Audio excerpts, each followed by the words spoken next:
Nesse ano, a quantidade de incertezas que se somaram está particularmente grande.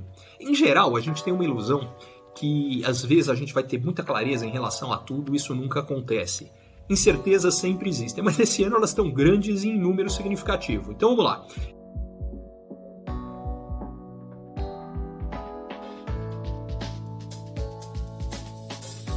Começa com incerteza em relação à pandemia, e uma incerteza que ainda existe. Por um lado, no Ocidente, em particular Europa, Estados Unidos, na América Latina, a gente já teve muita gente vacinada e muita gente já teve a doença, e teve, por conta da Omicron, um cenário onde a gente viu uma contaminação muito grande, mas um número de mortes muito mais contido. Por que isso é importante? Porque, e depois que já reduziu tanto a contaminação quanto o número de mortes por conta da Omicron nessas regiões, a gente criou uma perspectiva de uma reabertura com um risco muito menor de ter que voltar atrás.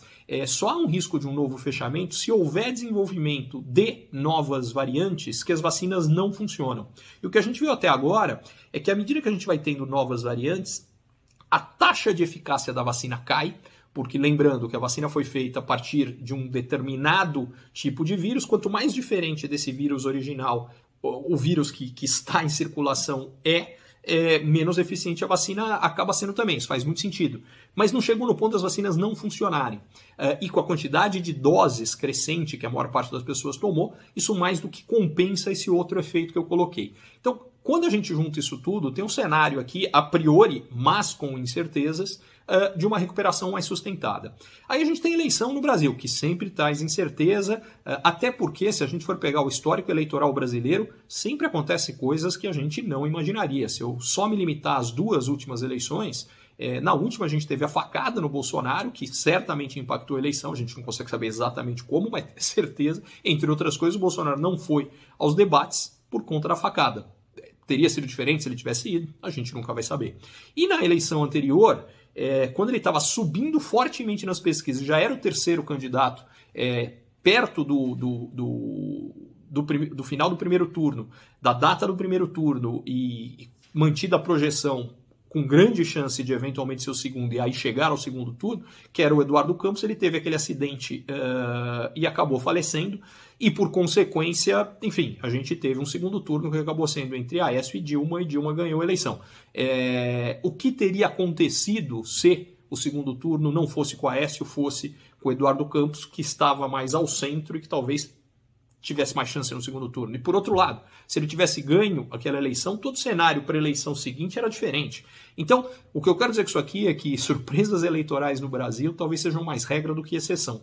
Então, é uma incerteza adicional. Aí a gente tem a guerra da Rússia, que trouxe novas incertezas, porque a gente não sabe quando ela acaba, como ela acaba, quais são as consequências de curto prazo em mercados commodities, nos fluxos de investimento, em blocos comerciais, em acordos geopolíticos, em questões bélicas, mais incertezas. E aí você soma isso aqui tudo a sinalizações de um risco importante de uma recessão nos Estados Unidos, porque a gente teve uma inversão da curva de juros. Em outras palavras, tradicionalmente, se você empresta dinheiro por um prazo mais longo, você exige uma remuneração mais alta, porque o risco de não ser pago cresce.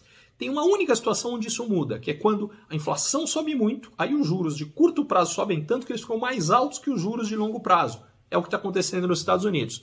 Hoje, se você comprar um título Tesouro americano de 10 anos, você tem uma remuneração menor do que de um título de 1 ano. Nos últimos 60 anos, todas as vezes que isso aconteceu, que a taxa de curto prazo ficou mais alta que a de longo, houve uma recessão nos trimestres seguintes nos Estados Unidos. Então, esse é um outro risco importante, porque se tiver uma recessão nos Estados Unidos, quase certeza a gente vai ter uma recessão global. Isso estamos falando entre o final desse ano e início do ano que vem. E, por fim, preocupações com a cadeia de suprimento global na China, porque se por um lado a Omicron parece tranquila do lado de cá, na Ásia ela não está. Em particular, quando a gente olha para a Coreia do Sul, para Hong Kong e para a China, a gente tem impactos importantes. A China, por consequência, fechou Xangai. Ao fechar Xangai, ela impacta cadeias de produção no mundo inteiro. E isso, por sua vez, cria outras incertezas. E ainda a gente tem uma bolha imobiliária na China, que dependendo do tempo que a gente tiver e da extensão de lockdowns na China, isso pode ser o gatilho de fazer essa bolha imobiliária estourar. Então, Incertezas não acabam, mas aí vem o ponto. Isso significa que, como decisão de empresário, de executivo, a gente deva pisar no freio e ser conservador? Eu acho que não. Agora, qual é o melhor investimento a se fazer em momentos de incerteza grande? Qualificação, informação, capacidade de decisão, porque esse é um investimento que vai ser útil, aconteça o que acontecer em todos esses cenários. Então, primeira coisa que vale investir é entender as possibilidades de todos esses cenários que eu coloquei, e segunda, as consequências para a sua área de atuação. Entendidas essas consequências, talvez fique claro que há grandes oportunidades, porque o que acaba acontecendo é que algumas dessas incertezas criam oportunidades novas.